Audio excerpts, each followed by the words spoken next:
guys, David Sherback here, and today I'm going to be doing a tutorial on stilt over valley, and this tutorial was suggested by Eddie Plantos, and here's an example of the trick, stilt over valley.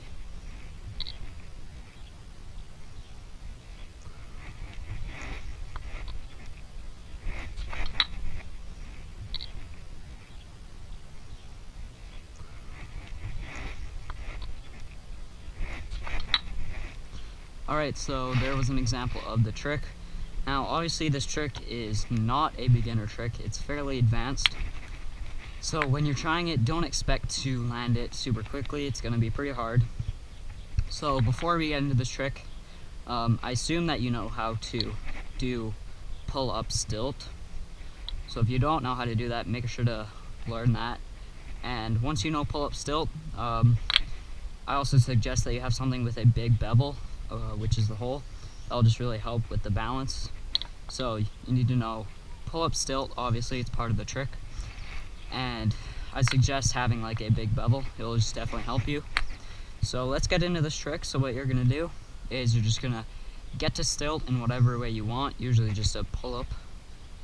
So pull up stilt, and what you're gonna want to do after that is use a lot of knees to kind of cushion the swap to the little cup stilt, because this trick is like, it's really hard because you have to land a stilt.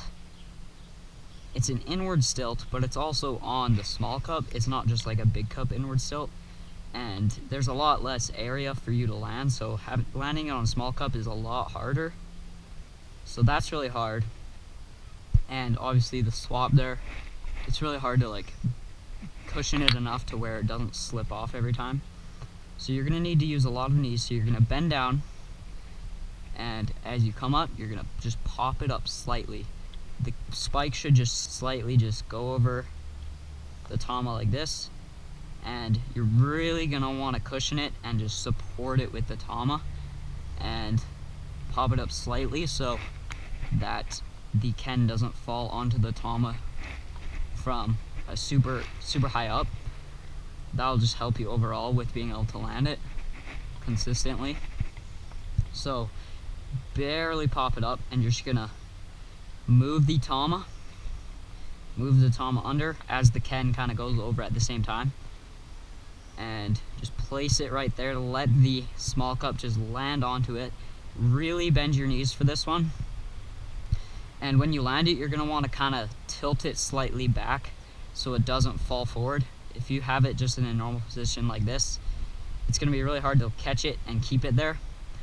So you want to tilt it slightly back like this. As you can see, this is slightly back, and this is like, one sec, this is like it normal, just flat. See, it doesn't really stay, so you want to tilt it slightly back. And once you've completed this, all you have to do is do a little pop up again. Just pop the ken up barely, and you can just let the spike fall into the tama. I completely failed that. Just let the spike fall on. You can also do like a 1 point or like a full turn in like that. So it doesn't really matter which way you end it, but those are the two ways that most people will end it, like that or like that. So just remember with this trick, it's really hard because you have to land it on small cup stilt. I also suggest that you know how to do a regular bird over the valley, because this trick is inspired from that. So this is kind of like the easier version, I'd say, regular bird over the valley, and this is the more advanced with the stilt over the valley. So just cushioning it a lot and using your knees is what's going to help you land it consistently. And just make sure you're really comfortable with stilts before you go for the over the valley.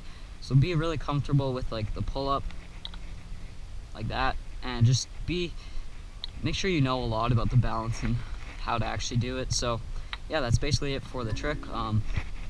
If you guys like this video, make sure to leave a like. Leave your suggestions for next week's tutorial down below, and make sure to subscribe, and I'll see you guys in the next video. Peace.